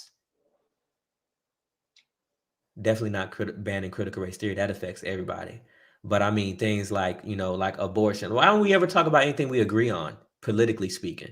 How we in a pandemic and we ain't got health care? Where's more stimulus checks? See? And, okay, and Biden and Kamala Harris, right? Y'all Democrats, the eviction moratorium expires tomorrow, y'all. 3.6 million Americans are facing eviction. And guess what? What about DACA? What about DACA? What's going on with DACA? What's going on with DACA, boo-boo? Because I have friends that are with DACA nervous about their future right now. So what's going on with DACA? Hey, let's go back to the eviction moratorium again too. Do you know that the money, due to red tape, the money was already set aside, but that money has not been doled out? Ooh. Because of red tape, because of Congress just taking their damn time. And the eviction moratorium expires tomorrow, and they know. And guess what? The financial crisis was here before the pandemic hit. It was here in 2019. If you go and look at it, the feds and all that stuff they was having issues. Well, I need them to go ahead and what's the deal with DACA? Yep. He refused to. Yes, please. What is the deal for the Dreamers? I wish I knew the answer to that, girl, because I don't. Because I was like, wait a minute, what's going on with DACA? You know, ain't the Democrats supposed to be all for DACA folks? Supposed to be, but Kamala Harris lying about going to the border. We've been to the border. We've been to the border. You haven't been. Lester Holt was like, you haven't been to the border. Do I sound like him when I do that? You haven't been to the border. She was like, and I haven't been in London. So you just gonna lie and laugh? Oh, Refugio says, and where are the children there that were in the cages? So that's what I'm saying. So, like, you know, regardless of what political party you sit in, a lot of stuff. Because the reason I'm asking about the DACA Dreamers or whatever is because I have a couple of friends that are under DACA. So yeah, and they over here worried. They a little nervous. And I'm praying for them, and I'm hoping that something happens and comes through. So, and imagine, so imagine if we really taught American history in our schools. I think our country would look different. So I would love to know, what was Texas and all them countries that banned what they're calling critical race theory, which we, are defining as American history. What have they been teaching this entire time? I guarantee you it was a whitewashing of history. And as long as we do that, the country is going to look the way it looks. And act the way it acts right now. And act the way it acts. And you'll have folks verbally and boldly discriminating and being racist towards folks. Because I don't know how to do it. Right. I don't know how active you are on TikTok, Brandon, but honey, I feel like every day I'm seeing some Karen, yes, I'm saying it, some Karen over here discriminating and being racist towards Black folks. It's like almost every day I see something. Yep. TikTok really exposed folks. Like I don't really use TikTok like that, but there is a lot of entertainment on there, and I do support a lot of the TikTok creators. Sorry, but predominantly Black ones. Sorry, I just do. But they do their work, and I've been seeing just in my For You page, I'm just like, dang, another day, another. I don't know if y'all heard about the woman in Victoria's Secret. This Karen was yelling and screaming and all this stuff. So I'm just like, what is going on? The Black woman is just trying to buy some panties and be sexy in her Victoria's Secret panties, and we the got lady you trying to hit her. And then lay her purse down and pass out all peacefully. That was hilarious. And then shaking uncontrollably. I'm like, racism is truly a mental illness. To be racist and put all that energy into the idea that somebody doesn't belong where you are. I mean, people have lost their entire everything for being racist. That, going back to that staff sergeant or whatever in Fort Jackson. Newly promoted because he wasn't even promoted that long. Penland or something like that. Pentland, Sergeant First Class Pentland, I think. Who said, what are you doing in our neighborhood? You don't belong here. To the Black man who has actual mental issues and stuff like that. He actually has some autism or something. Yeah, he has actually some mental some mental disorder. And he was walking down the neighborhood. He was walking down the street. Just walking to, his friend's house who he went to go visit, but just taking a stroll in the neighborhood because he has a right to do that. He wasn't breaking in nobody's home. But there were people saying that he was doing some unruly stuff prior to that. But I want to see the footage of that since that footage was recorded. Yeah, the weapon, it is amazing to me to have, you got to be a special kind of evil. To know what's going on in America and to see the rise in police brutality and then to weaponize the police against a Black person. Like that should be murder.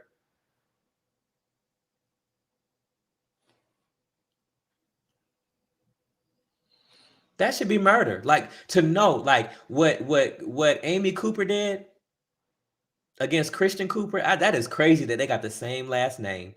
The Black bird watcher in Central Park or wherever. Yeah, remember that? She was like, I'm gonna call the police and tell them a Black man is this and that. Like, that is insane to me. Well, same thing with that woman that was walking the dog, and then, the white woman was basically saying, stay away from me, get away from me. She was nowhere near her. She lost her job. Now she want to apologize after she loses her job. And look, if it wasn't for camera phones, a lot more of us would. He had his phone up saying, I'm nowhere near you, I'm not a threat to you, and all that. So it's just like, what is going on? Refu Hill says, conspiracy to commit murder. That's what it is. Exactly. And they should be charged. But look at, it's almost like, no, it's not almost like, it is like when the people who say, make America great again, which time period was America great for people who look like Andre and I? I'll wait. Well, it didn't look too great for me because, I've been called the N-word I've been several discriminated times. against. I'm just like, what at what point? And thanks to the Most High that we are not living under a curse, and the Most High takes care of us. So Rafihil said never. Thank you. I'm just saying, I've been called the N-word during sex by a white man. And I said, get out my house, lost all your mind. Yes. So I'm just saying, people, there's folks, white folks that can be sexually attracted to a black person To a black.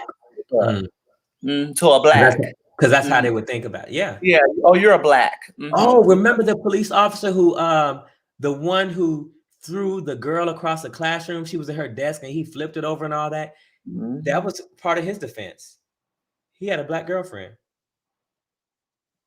But let's talk about that too. In the video that I saw today, there was the one where the police officer, it was a white police officer, he looked young, laying on top of the 14-year-old. There was the mom got arrested and went to jail. What? But there was a black police officer on the scene too. But that makes me think about when all the Black Lives Matter protests were going on, there was a tall black woman and like there was a white police officer who was going to do something and she snatched him up so quick. I'm like, yes, we need more officers like that. When you see something going on, I saw that. You did? Remember that? I was like, yes, we need more like that. She stopped him. Yeah. I think, go ahead. I know you had of the comments, Adam said we're still waiting. And then you said 2046 according to Courtney Johnson. I think that was the answer to the earlier question. Yeah. Hey, I think I do believe it's coming. I believe in the scriptures. You know what I'm saying? Like, I believe in Zephaniah. I think it's 3:18. It says, at that time, I will deal with your oppressors. You know what I'm saying? And the oppressors, guess what? That's why I said earlier, it's not white people. It's those who, have the ideology that the image of the Most High isn't in all of the Most High's creation. How about that?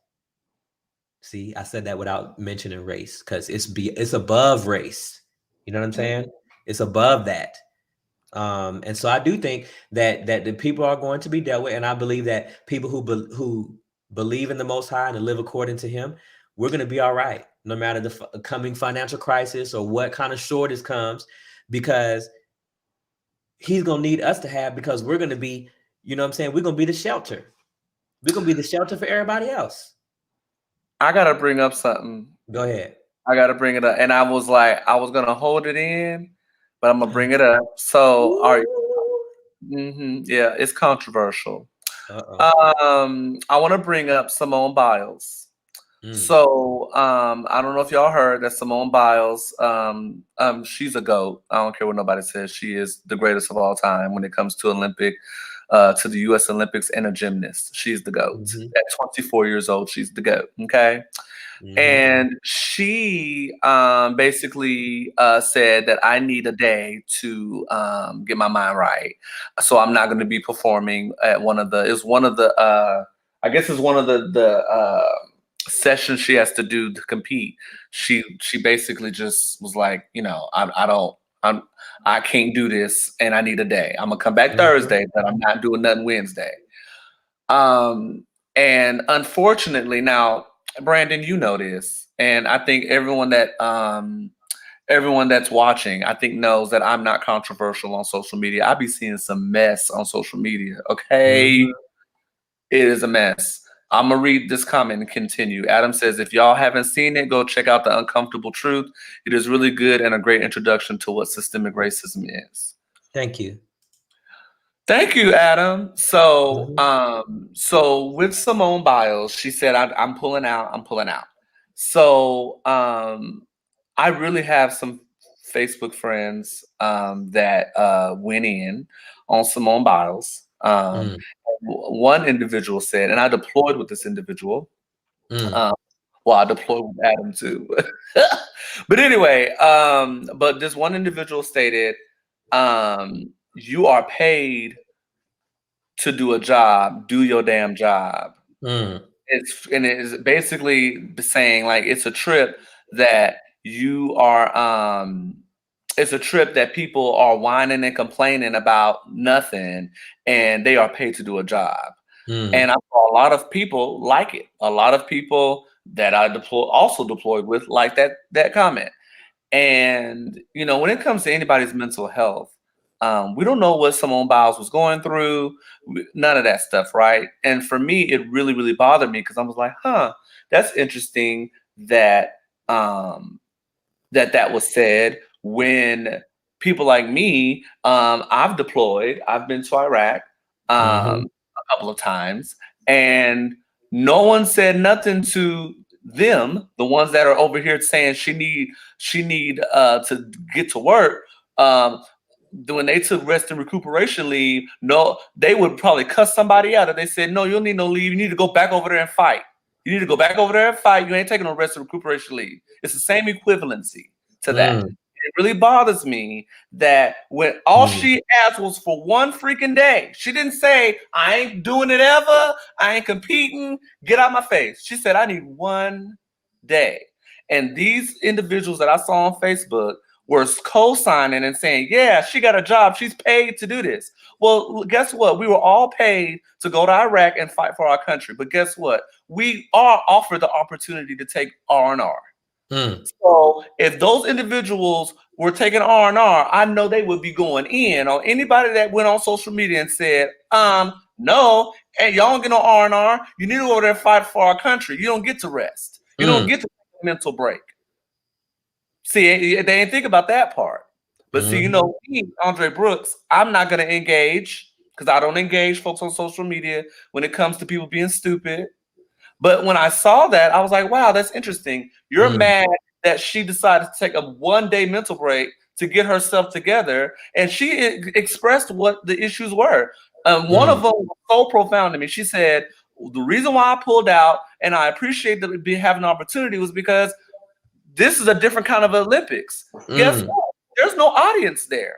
She has never performed any of her stuff, any of her routines with nobody in the stands, no one in the stands. That is a different kind of pressure because you only have maybe 20 to 30 people out in the whole stadium. But any other year she's performed, she got thousands of people cheering her on and rooting for her and all these things. She said that was one of the reasons why she was like, wait, this ain't normal for me. This is off kilter. I need to take a moment to get myself together because the less amount of people that were there, the more pressure she felt she had. So, and that was just one of the reasons why she said, I need to step back right now. So for anybody to sit here and judge her and say, oh, what's wrong with her? She got paid to do that job. I want you to think that same, I want you to have that same energy when it comes to you then, when you go ahead and fight for your country or do a strenuous job that takes a lot. I have friends that have PTSD from deployment. I get it. I get it. And I have partial PTSD too, because I've lost friends, close friends, 11 Bravos, because I didn't sign up to be infantry or anything like that. But I have people that I knew that passed that did not come back from my deployment. But for you to say that she got paid a job, like how dare you? How dare you say that? And shout out to Naomi Osaka too. Naomi Osaka, the one of the other GOATs in tennis, did the same thing. She said, I'm not, she had to pay a $20,000 fine, I think a $15,000 or $20,000 fine for not doing press after a match. That's her. Listen, she said, I'll just pay the fine. But now what has happened is I think after Naomi Osaka did what she did, these other Olympians were like, wait, maybe I need to be doing the same thing. Maybe I need to check. And no one's going to talk about Michael Phelps because Michael Phelps even took a step back and said, I need a mental break too. No one's talking about Michael Phelps. Michael Phelps is actually the most decorated out of, I think the most decorated out of any Olympian, the most. I thought Simone Biles is. No, she's the most decorated gymnast. Yes, the most decorated gymnast. Michael Phelps, I think, has the most medals out of any Olympian. But, you know what? I wanted to add this point too. Like being an Olympian is dangerous. What Simone Biles is doing is dangerous. She's doing stuff that no one else can do. You land the wrong way, you done, and like you can't compete no more. You done broke your leg jumping and flipping and But we got folks that ain't even done no flip saying she need to do what she paid to do. If you don't get out my face. But look, I feel like that is very racist in its very nature. At the heart and at the root of it is very racist, because it's like It's like shut up and color. It's like shut up and color. We're paying you to do a job. Your body belongs to us. You owe us. You need to win for us. US, the America. You know what I'm saying? The America. You need to win on the world stage. And you know what I'm saying? We need you to win for us. And I feel like it's very racist to, it's like when Laura Ingraham on Fox News said, shut up and dribble to LeBron James, that he shouldn't have an opinion about politics. Yeah. She literally said that. That is the equivalent of it. And I feel like it's the very nature of it, even if they don't mean it in that way, or they try to skate around and say, I wasn't trying to be racist. I was just saying, she should do a job. Nah, you racist. You are. We have to call things what they are at this point. That is the very foundation of that comment, to be that insensitive, especially, I mean, it's a pandemic going on. Life has changed for everyone. So why are you insensitive to somebody who needs a mental break? Mental health is a real thing. Like, I don't know what's the problem. That's why I brought the equivalency of deployment. Yeah. We were authorized R&R while we were deployed. So that's exactly the same equivalency to a combat veteran saying, I need to go on leave because, and they're authorized to leave. Yes, I get it. But that's like denying that opportunity. So if they take that opportunity, I'm telling you, that individual that made the comment about Simone Biles needing to just do what she's paid to do, well, you would be cussing. You probably be ready to fight somebody. They would be ready to fight if someone was like, no, you need to continue to fight for our country and get your weapon out, put your gear on, and go out there outside the Y and start killing people. That's what you need to go do. I'm just saying. That's what that's the same equivalency to what you just told Simone Biles to do. No, you paid to be an Olympian. You better go out there and do what you paid to do. If you don't get on my face with that, man, it was really crazy to me. It just blew my mind. And I think, another thing that like made me think about the race aspect of it, I thought about all the people, all the right wingers, the Ben Shapiro's, Candace Owens, all these people came out speaking. What's that? All these people came out speaking negative about Simone Biles. And it's just like, where's the respect? Right? I believe she is the most decorated gymnast. She got a lot of. She has the most gold medals, I think, too. I think she has the most gold medals. Yeah, like where's the respect for that?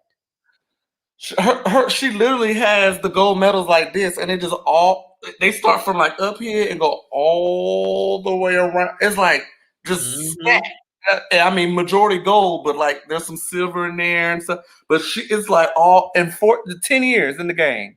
Yeah, she's 24. She's been doing this since 14 years old, so 10 years in the game. So gone, and she still got a few more to go.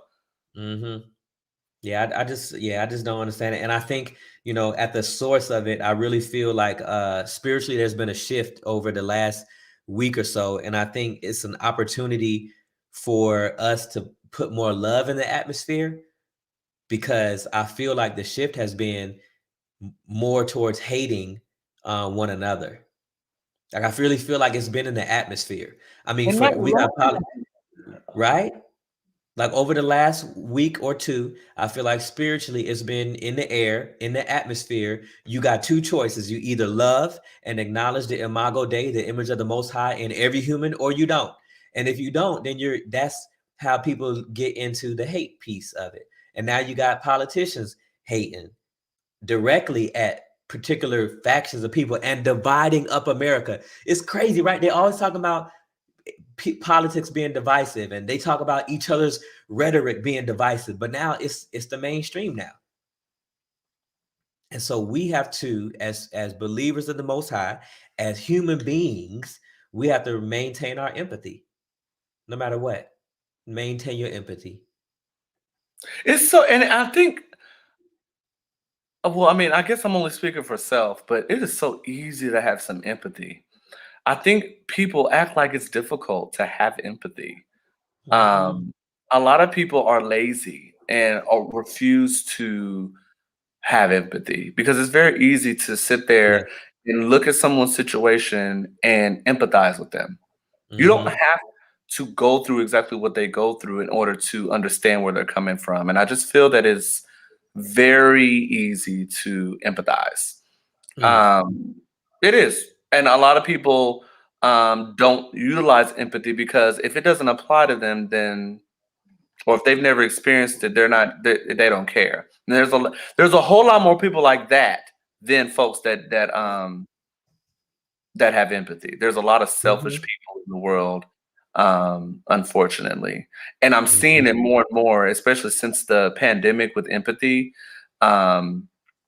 The people about self, like this is a time where people need each other the most, and there's so much divide. Like I've lost more friends in, just being real, I've lost more friends during the pandemic almost combined than my whole time of being in the military, because I've been in the military my whole adult life. I came in right out of high school, so I've lost almost just as many friends during the pandemic, and I'm like, dang, we're in the pandemic when there's racial injustices and all these things going on, and I'm losing friends. I'm like, I'm thinking we're supposed to be I'm supposed to be gaining, if anything, and I'm over here losing just left and right. And I'm not talking about just one race. I ain't talking about just white people. I'm losing black friends, white friends, Hispanic friends. They just fall on off and just we ain't talking. I'm like, well, what's going on? And Brandon and I have talked about it in our Turned Up season 1. People, I'm just saying, people are really showing who they are during this time. You know, during this time, people are really being exposed for who they really are, and it's very hard to hide behind the persona we had pre-pandemic. Pre-pandemic, you were able to mask a lot of who you were because you had all these distractions going on, right? You had all these different things going on.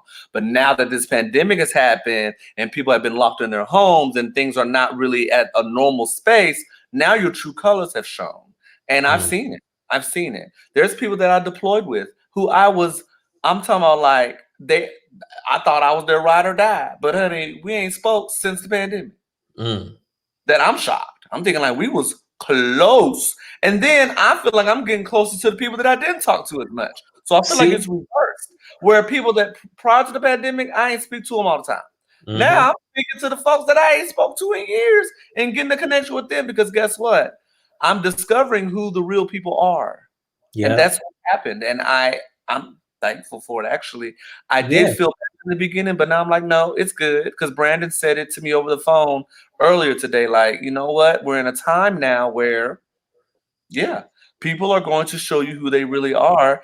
And the good people will come through and we're going to perish and we're going to just be out here doing our thing and living our best lives. And then those folks that are not for our lives, hey, it's coming for you. Whether it's now or whether it's years down the road, it's coming for you. So make sure you have a good heart and make sure you have empathy. It's very easy to have those things.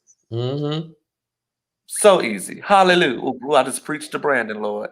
Adam said, I'm feeling the same thing on Adam said, I'm feeling the same thing, Andre. Yeah.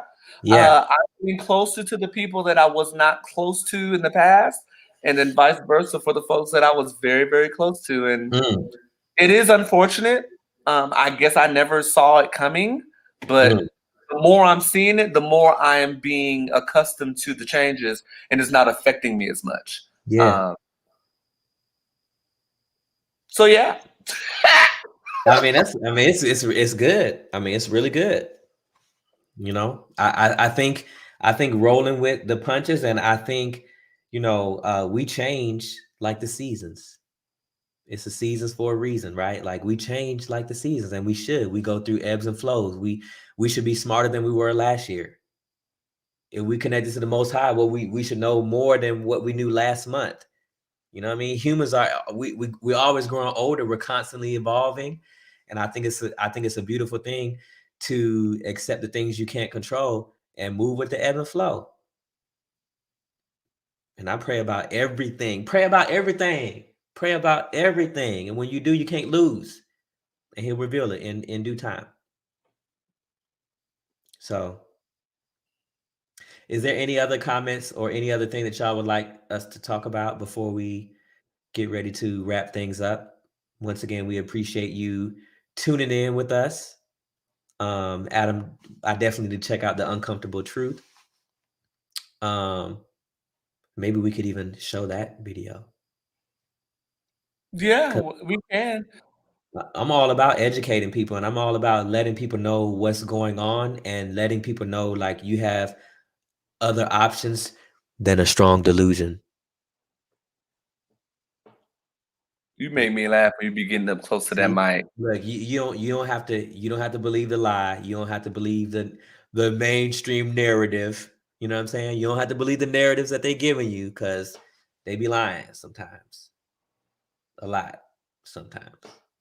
Well, yeah, and Adam, I mean, we're going to be covering the trans athletes and the science behind it Andre on. said you better be there. I did. Adam, you better be there because you requested this topic. And now I don't know what you're doing on Sunday, but I'll tell you now since you're watching, we're going on Sunday at 3 p.m. So hopefully you ain't got Eastern nothing going Standard on. Time. Eastern Standard Time, 3 p.m. So if you hopefully you ain't got nothing going on, because that's when we're going on. And Adam said, I'll be there. Okay, so he said he'll be there. Okay. But he said something before that though. It's a documentary, I think on Apple TV, not sure which is that he's streaming. Okay. Well, I'm just saying he better be there. No, he's laughing. Okay. So he said he'll be I'm just saying. So 3 p.m. I'll have my notes and stuff. And it'll be the science. I'll be discussing the science behind the transgender community and giving you academia. But I do have a YouTube video that I want to show everyone and you, Adam, that it's like a precursor into the topic. But I do have scientific information in regards to the transgender community. It doesn't have to be just about athletes, but the video talks about athletes. But the topic is the science. This is this is a controversial topic that you requested, Adam, but we're doing it for you. And I think it is important that we do discuss it though, because education is key. And, you know, this is going to be an uncomfortable topic, just being real. It is because none of us are trans. So this will be an uncomfortable topic to discuss, but I think it's necessary, and I'll be very careful with my words, and I know Brandon will be as well, you know, but yeah, I'm looking forward to talking about it. I can't see what graphic Brandon has because I'm giving it away because I just want to. But you will see the beautiful Laverne Cox as the graphic. I asked Brandon to. I gave Brandon a beautiful picture of Laverne Cox. I don't know if you do know her. She's from Orange is the New Black. She starred in that. She's an Emmy-winning actress. And yeah, she's coming up. Yeah, she's really actually one of the A-listers in the trans community that's well known. So I love Laverne Cox. I love everything she's about. She's 49 years old. Looks like she's in her 30s. It's beautiful. But she's very educated, very smart. She has a podcast out now, the Laverne Cox Show. I listen to it. But love me some Laverne. So I'm looking forward to y'all seeing that beautiful graphic with for Sunday. But yeah, so yeah, that's it. That's all I got. That's all I got too. If y'all got anything else, let us know in the comments. And as we're wrapping up, I think I'm proud of us, Andre. I'm glad we're doing the show. I feel like, you know, we exist to uplift and edify. Sometimes that means you got to edify yourself too and be proud of what you're doing. And I really am so glad that you decided to join the show and we got to do this together. I'm glad the Most High crossed our paths together. And I'm glad we get to have uncomfortable conversations because we are living everything we talk about. We're practicing what we preach, and we're challenging ourselves, and we're challenging our own narratives about things that are happening in our world. And what I love about it the most is everything that we do on this show is motivated to help us love better, to love God's creation better, even when we're in disagreement, even when we're exposing, or for lack of a better word, like it's still in a matter of love and correction, right? So I'm so glad that we get to do this and be a voice of reason in all this chaos. So that's all I really have. And thank you all for watching. Thanks, Adam, for the likes and loves and all that. Thank you, the other people who are with us still. Thank you to the people who are going to watch this later. Give us your comments. We still will read your comments and, reply back to you if you leave a comment. Give us a like and a share if it's safe. Because, we controversial over here. Always with love, but if it's safe to share on your page, because, right? I feel like I just love saying that the last few days. If it's safe, because it might not be safe. I think you need to say that from here on out. I like it. Me too. Then it gives people that decision, like, maybe I will, maybe I won't. I'll think about it. Yeah. And then, so yeah, I think if it's safe for your platform to share what we, then do it. Yeah. Oh, and Adam says, "Great show, fellas. See you Sunday." Okay, Adam. Right. See you All there. right. Well, this has been another Vibe-litical show, and we will hold on. Where's my stuff at? Okay, and we will see y'all Sunday, 3 p.m. Eastern Standard Time.